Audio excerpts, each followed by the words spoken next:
Imagine a situation in which 2,000 foreigners from a different culture arrive on this coast and try to establish a new society.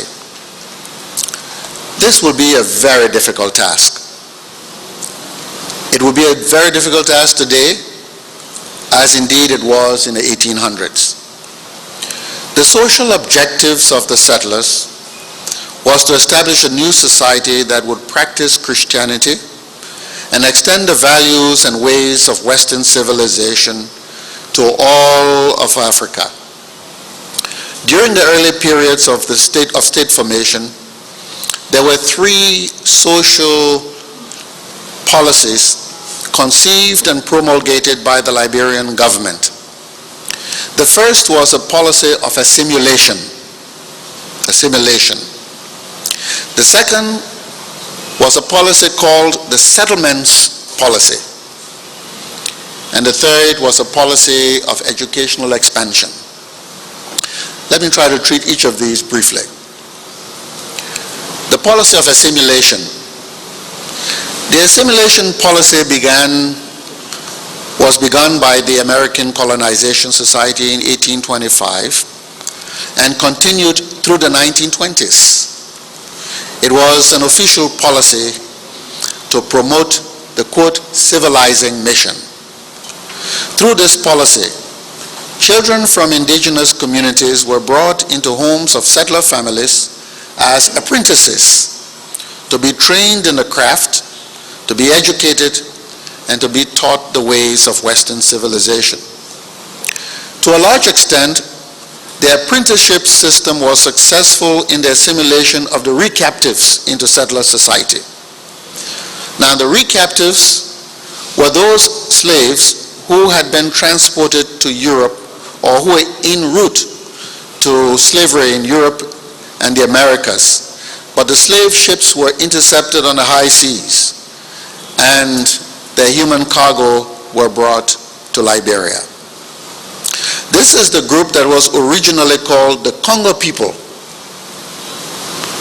So by the end of the early decades of the 20th century, these recaptives, or Congo people, had been fully assimilated into settler society.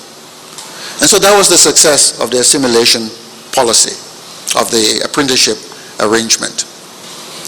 Now, today, all people of settler backgrounds are even called Congo people.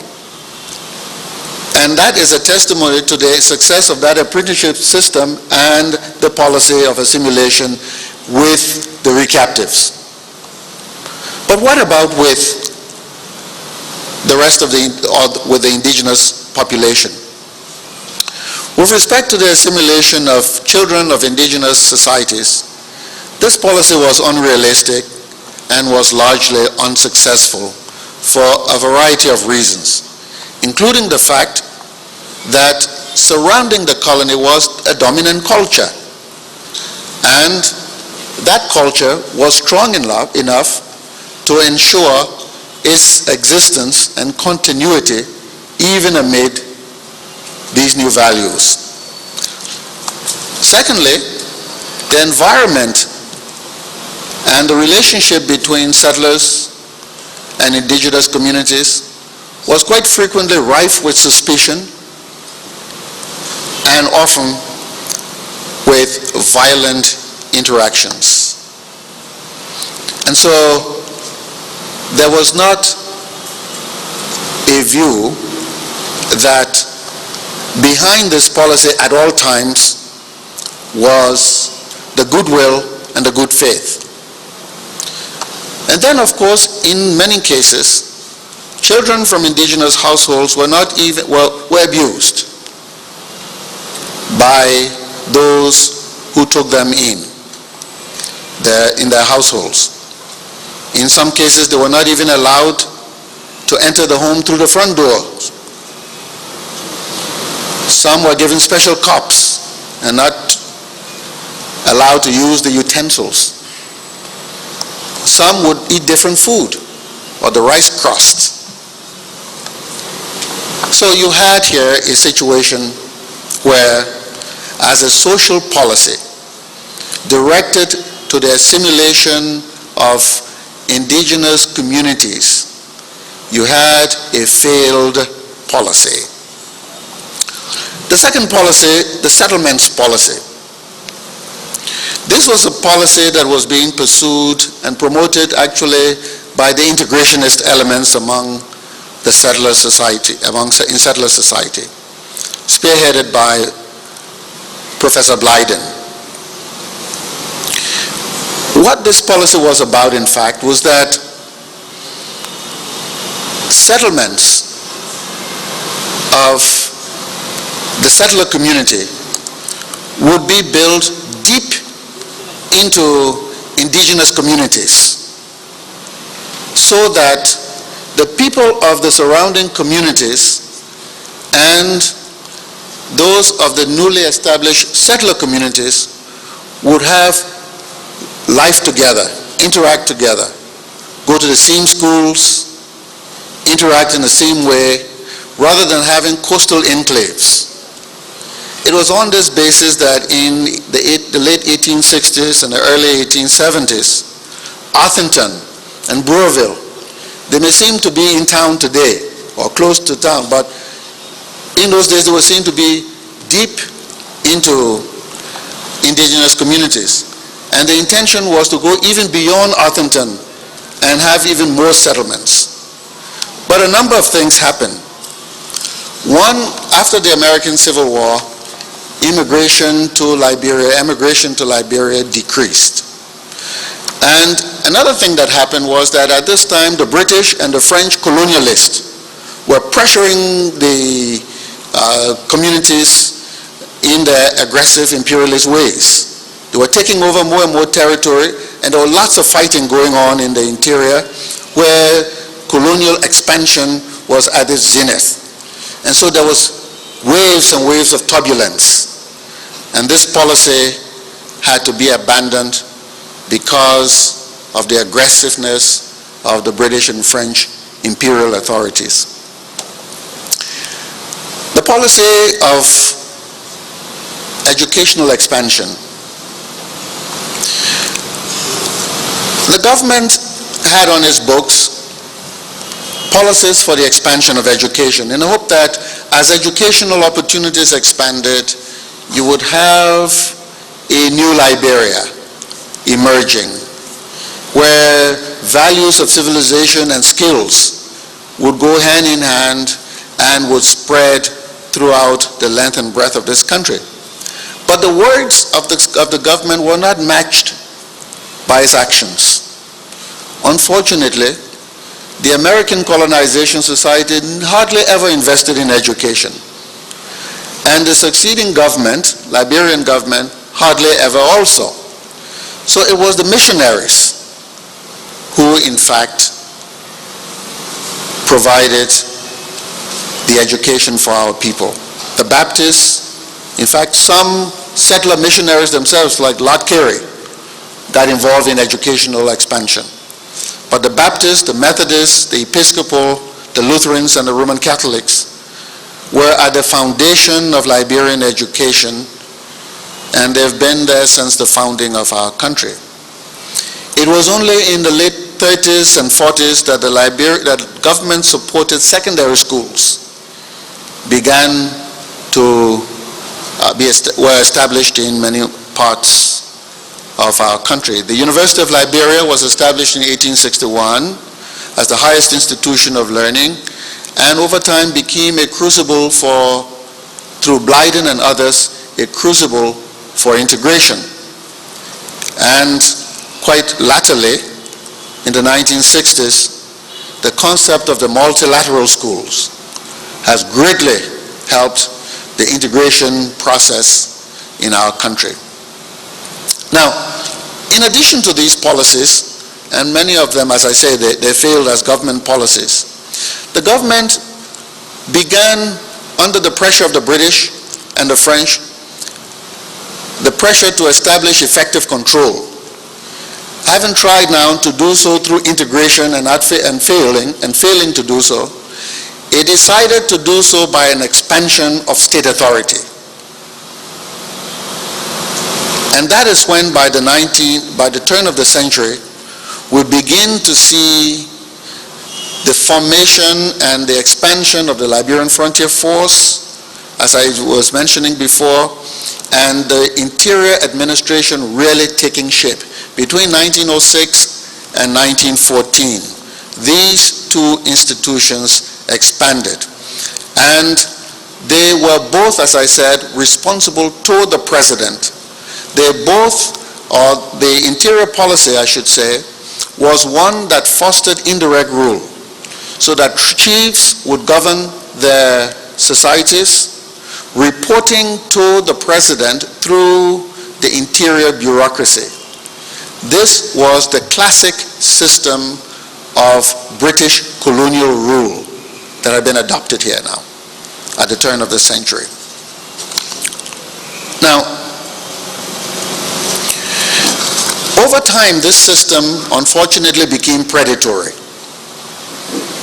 so that the prime objective or the prime activities of the interior administration included enforcement of government regulations to ensure peace, collection of taxes, protection of the trade routes into the interior, and the recruitment of labor for the plantation economy. For people living in the interior, these were all predatory roles. And for many years, for decades, our government functioned in the interior with predation. Now, the story will not be complete if we didn't talk about the unification policy, the unification and integration policy. When President Tubman was elected, we must again know that Tubman was indeed a part of the oligarchy, but he was not a part of the Monrovia core. He was a man from Kipalmas, from Hopper. And so when he became president, he was very keen on expanding his base, knowing that he was not one of the rock boys. And so he did everything possible to build a new constituency.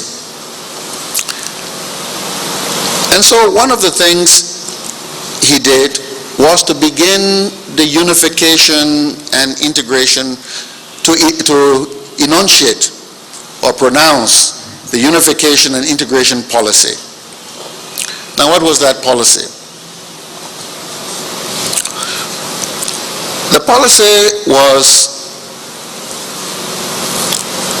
to hold unification councils with a view to developing a strategy for greater integration and unification of Liberian people.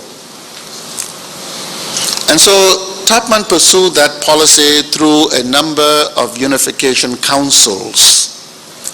The first was held in his hometown in Hopper in 1954.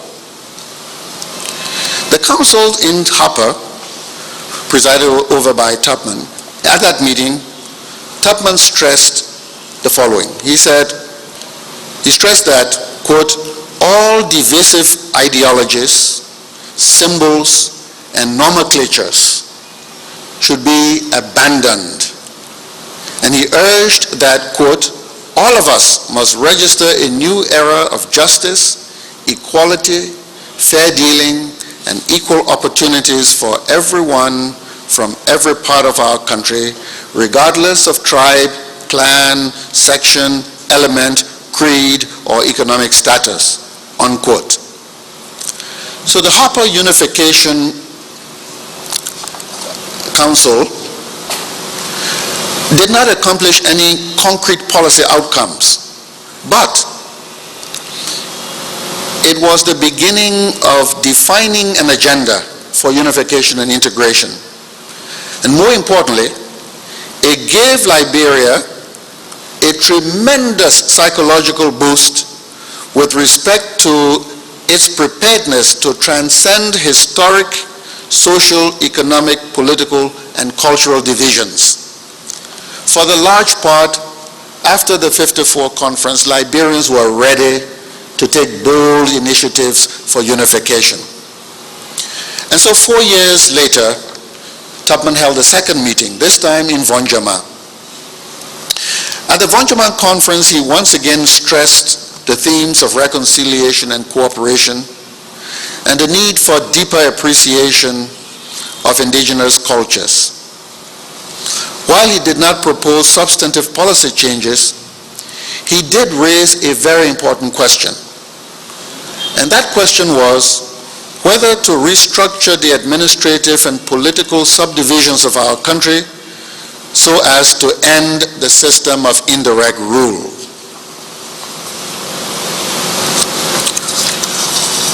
It was 4 years later, in 1962, at the third Unification Conference in Saniquele, that President Tubman proposed the restructuring of the so-called hinterland jurisdictions so as to create new counties and thereby bring parity to all the political subdivisions, the political jurisdictions of our country.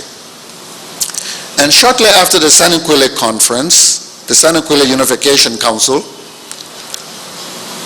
the legislative and constitutional amendment processes were set in motion so that we could accomplish the political governance transformation that Tubman had talked about. This process, unfortunately, remains incomplete today.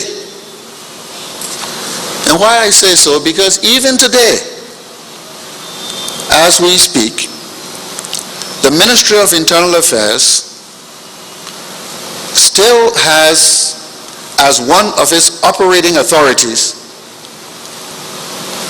or one of its operating instruments, the so-called hinterland regulations, the rules and regulations governing the hinterland. Rules and regulations governing the hinterland of Liberia. These were promulgated first in about 1914, they were revised again successively in 1949, and most recently in, I think, 2003. So we have still not reached there yet.